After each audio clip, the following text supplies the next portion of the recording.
Bonjour à tous. La réputation de Peugeot Sport n'est plus à faire. Pourtant, Peugeot Sport n'a été créé que dans les années 80. Ce n'est pas pour autant que Peugeot n'a jamais été en compétition avant cela. Nous allons traiter dans cette vidéo des débuts de Peugeot dans la compétition automobile.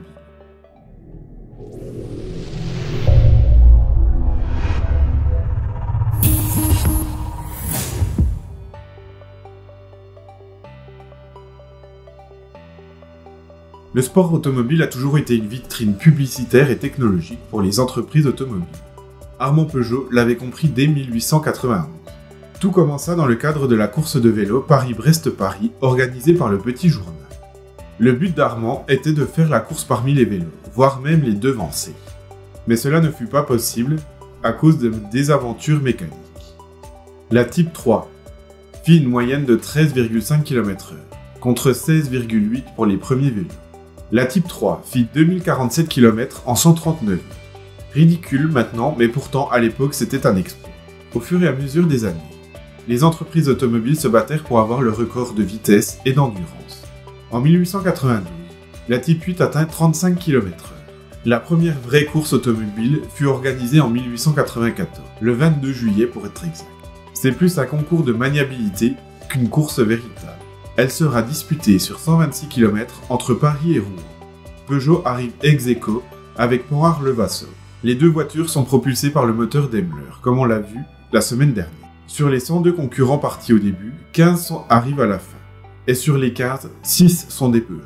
Armand, qui était sûr de la fiabilité de ces voitures, avait engagé une voiture de chaque type qu'il produisait à l'époque. Chacune finira en tête de sa catégorie. Ce palmarès mettra en évidence la fiabilité et la qualité des voitures Peugeot.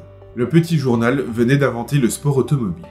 L'année suivante fut organisé le Paris-Bordeaux-Paris, une course de 1190 km.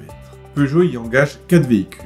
La Type 3 arrivera première, une 4 places arrivera deuxième et une 2 places arrivera troisième. C'est le premier triplé Peugeot, et ce ne sera pas le dernier. L'autre Peugeot était bien spécial, l'Éclair. Elle était chaussée et conduite par les Michelin. Une première. Petite anecdote. À chaque côte trop importante, les occupants marchaient à côté de la voiture pour remonter plus vite. Passé l'époque de la méfiance, les Européens s'intéressent de plus en plus à l'automobile. À partir de 1893, c'est la nouvelle entreprise d'Armand qui se charge de la compétition automobile Peugeot. Le 24 et 25 mai, Peugeot remporte le Bordeaux-Agen-Bordeaux, ainsi qu'une course de meeting de Spa le 11 juillet, puis la course Paris-Marseille-Paris qui fait plus de 1700 km. Cette fois-ci, la Type 18 est équipée du moteur maison Peugeot. Jusqu'à maintenant, les voitures qui participaient à ces courses étaient strictement d'origine. Mais en 1897, ça change. On ne fait plus conquérir des breaks longs et lourds. Dorénavant, c'est des 2 places plus légers qui participeront à toutes les courses. En 1898, c'est encore une bonne année de réussite pour Peugeot. Il gagne le Bordeaux-Agen, puis la course Lille-Calais-Lille. Mais cette année est surtout dominée par Pont-Ars-le-Vasseur. Mais l'année suivante, Peugeot remporte 9 courses dans l'année, ce qui est un très grand chiffre pour l'époque. 1901 est une année charnière. Armand Peugeot décide de se retirer de la compétition automobile. C'est la dernière année où Peugeot participera à ces courses. Ils gagneront notamment une course de côte dans toutes les catégories où ils étaient engagés. Mais la décision d'Armand vient du fait que Mercedes a été créée. Il s'engage très tôt en compétition avec des modèles très sportifs. Armand Peugeot décide de ne pas créer un service compétition. Il fournira des pilotes pour se battre avec des Peugeot, mais ne sera plus engagé officiellement. Pour lui, ces voitures se vendent bien. Il n'a plus besoin de pub. Il développe quand même en 1902 un moteur dédié pour la compétition de ses clients. En parallèle de ça, l'autre entreprise Peugeot qui produit des voiturettes s'engage aussi dans les courses, notamment les courses de côte, qu'il gagne en 1904, 1905 et 1906. Ce sont les Lions Peugeot. Armand Peugeot a décidé de quitter la compétition automobile, mais pas pour autant de battre des records. En 1906, il sort la Type 80.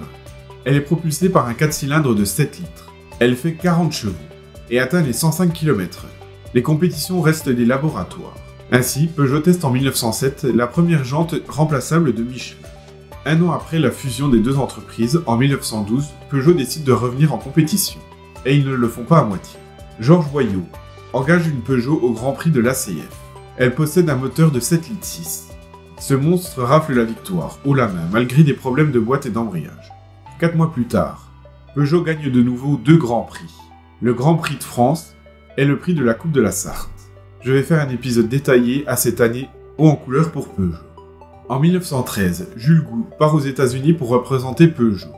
Il domine les 500 miles d'Indianapolis avec la L76. C'est la première participation à l'étranger de Peugeot, et également la première victoire. Ce sera également la première victoire à la course qui deviendra la course la plus connue du monde. Je ferai un jour une vidéo sur ce pilote, car il a beaucoup aidé Peugeot. Malheureusement, la guerre va freiner les compétitions sportives. On verra comment Peugeot se relève de ça. Merci d'avoir regardé la vidéo. N'hésitez pas à venir parler dans les commentaires, à mettre un pouce bleu et à vous abonner. On se retrouve la semaine prochaine. A plus!